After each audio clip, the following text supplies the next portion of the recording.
My husband, 35 years old, does not have a car. He sold his old one to help pay for his brother's wedding. I did not agree on this, but he had this car before we got together, so it's a shared property.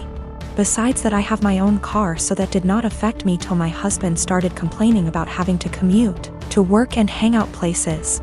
He tried to get me to let him drive my car several times, but I stood firm and put a boundary, making him understand that my car will never be driven by him. One of the reasons why is because of how bad his driving is.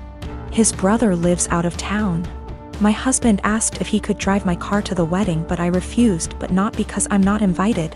Another story for another day, because like I said, my car is off limits. He threw a fit, calling me unreasonable to let him take public transportation because he can barely stand it for 10 minutes, let alone hours. I said it wasn't my problem, which irritated him but made him stop arguing about it.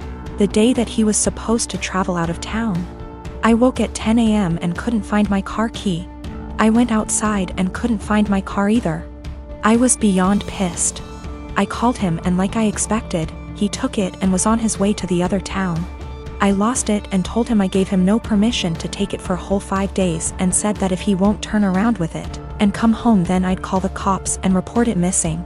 His response was, "You wouldn't dare do it 'cause you know what would happen." I hung up on him, then immediately called the police and told them about my situation. I did not tell them my husband took it because they'd think it's a family dispute and decide to not get involved. I just reported it missing. 2 hours later, I got a call from my husband saying he was back in town and was being held at our local police station. I went to the station and talked to the cops. My husband made a scene there, swearing over and over that I gave him permission to take it, and said I was acting out of jealousy and spite because he was going to attend a wedding that I was not invited to. I took my car and went home, but he had to stay a little longer. He came home in the evening and went on a rage fit about how I created an awful situation and almost caused him to miss his brother's wedding. He called me vindictive, bitter, and a lunatic to call the police on him and try to accuse him of stealing my car. He had to leave the same day to be able to be there with his family and decided to extend his stay, and he still hasn't gotten back yet. Right now his mom and brother are blasting me for what happened and calling me spiteful. I've been out of the closet since I was 17, in 2007. When I came out, people in my family said some pretty hurtful things, which I totally expected. Being from a Southern Baptist family, and God, it hurts to admit this, but my older brother at the time seemed very receptive, surprisingly. He told me that if my dad ever gave me any trouble, to call him and he'd talk to him. That was really the last time we talked about it. Flash forward 13 years, I'm 30, and I'm getting married to my fiancé Scott next year in April, if COVID so graciously allows. I started putting a package together of fun things from my brother and I's childhood, all with the intention of asking him to be my best man. However, he called me 2 weeks ago, claiming he's wanted to talk to me about this for a long time. He went into the long tangent about how being gay is wrong and isn't what God wants. He said he thinks Scott is a nice guy and he loves me, but he doesn't think it's right that we're getting married. It was quite a shock, as Scott and I have stayed with him multiple times when we visit my hometown. To top it off, and what hurts perhaps the most, he said my 3-year-old niece, whom we adore, won't be coming to the wedding because he didn't want to have to explain to her what was going on here. Notice he only said that she wasn't coming to the wedding. I think he fully expected to still be invited after this. His wife, whom he started dating when I was 12, feels the same apparently. My whole dad's side of the family feels the same way they do, but I've already written them off mostly in my mind. My mother is beyond pissed and upset at them. I think what upsets me the most is a sense of betrayal. They were my safe spot in the family. I felt like because they're close to my age and younger and went to college, they would understand and it wouldn't be a big deal to them. I almost feel a bit embarrassed because Scott comes from a wonderful Italian Catholic family and they've never been anything less than loving and supportive. I told them that, on what is supposed to be one of the happiest days of my life, if they or anyone else is sitting in the audience and in the back of their mind thinking that what we're doing is wrong or not right, they should just stay home.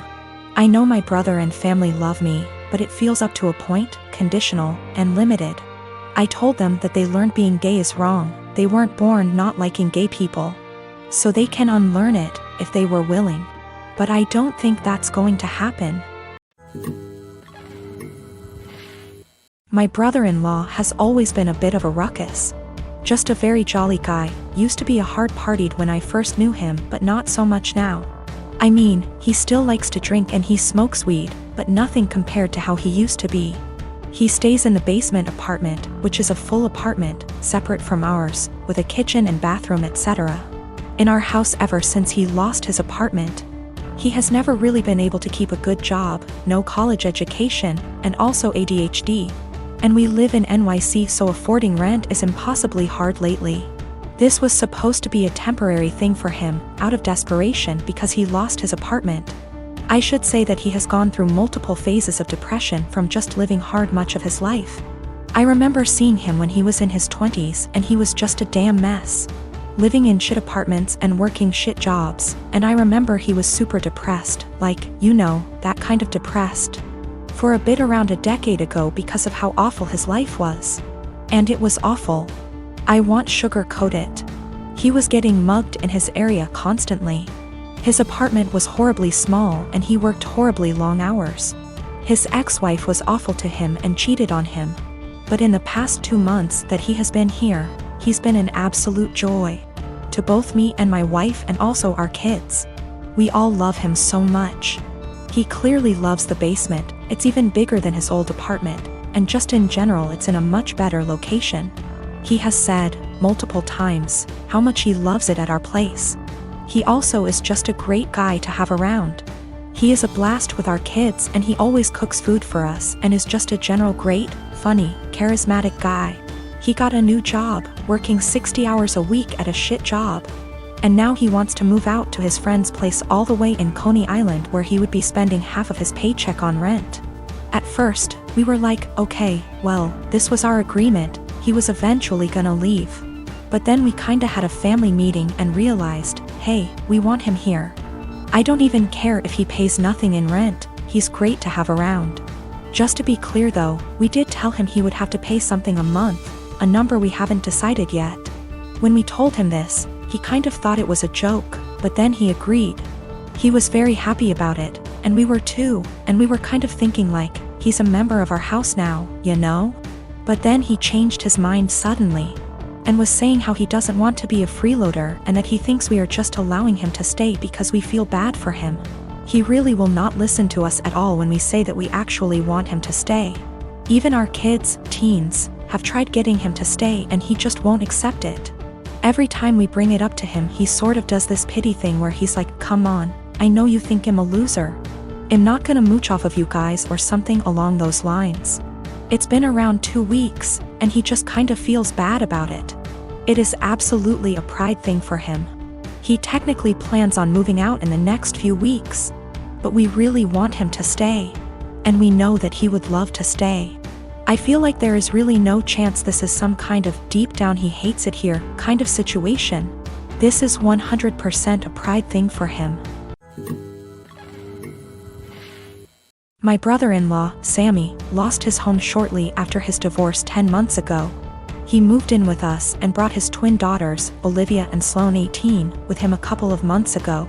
His sister, my wife, and I have one daughter, Zoe 16, and she and her cousins aren't close but get along fine. Olivia and Sloane have no respect for Zoe's privacy, none. They used to walk into her room and take everything they get their hands on. Makeup, phone accessories, clothes, school laptop etc. Zoe complained a lot and I've already asked the girls to respect Zoe's privacy and stop taking things. My wife and Sammy saw no issue with this. After all, they're girls and this typical teenage girl's behavior. I completely disagreed. Last straw was when Zoe bought a $60 M.A.C makeup kit that looks like a paint set that she saved up for over a month, and one of the girls, Sloane, took it without permission and ruined it by mixing shades together while using it.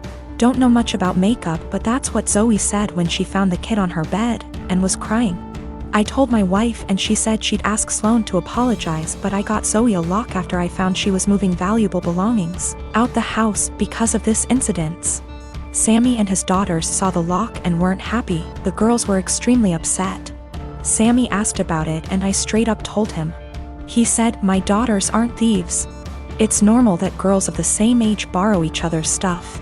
He said Zoe could easily get another makeup kit for $15 from Walmart and shouldn't even be buying expensive adult makeup in the first place, and suggested my wife take care of this defect in Zoe's personality, trying to appear older than she is. He accused me of being overprotective and babying Zoe with this level of enablement. I told him this between me and my wife, but she shamed me for putting a lock on Zoe's door for her cousins to see and preventing them from spending time with her, saying I was supposed to treat them like daughters. Then demanded I remove it, but I said this lock does not get removed till her brother and his daughters are out of our house. She got mad I was implying we kick them out and said her family'll hate me for this.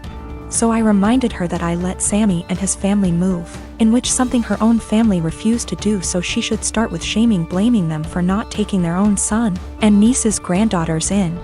If it wasn't for her family's unwillingness to help, we wouldn't be dealing with this much disturbance at home. Everyone's been giving me and Zoe silent treatment, and my wife is very much upset over this.